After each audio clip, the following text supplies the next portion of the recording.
শুধু একবার ভিডিওটা লাস্ট অব্দি দেখুন। দেখলে অবশ্যই কিছু বাস্তব কথা খুঁজে পাবেন। ভেবেছিলাম 14 ফেব্রুয়ারি আসতেছে, তোমাকে পাশে বসিয়ে কিছু মনের কথা বলবো, আর জীবনের সব থেকে দামি উপহারটা সেদিন তোমাকে দেব।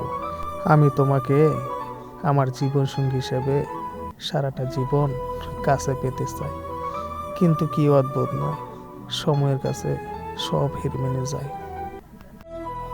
যদি প্রিয় মানুষটার কাছে কান্না করে তার ভালোবাসাটা পাওয়া যেত, তাহলে দেখতে হাজারো মানুষ তার প্রিয় মানুষটার কাছে কান্না করত শুধু একটু তার ভালোবাসা পাওয়ার জন্য।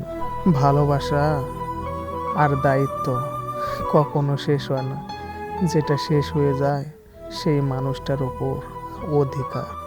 ভালো তো সবাইকেই বাসা যায়, কিন্তু ভালোবেসে ধরে রাখাটা সবাইকে যায় না। কারণ সবাই ভালোবাসাটা স্বার্থ নিয়েই চলে থাকে। আর একটা কথা, ভিডিওটা ভালো লাগলে চ্যানেলটাকে অবশ্যই সাবস্ক্রাইব করে দেবেন।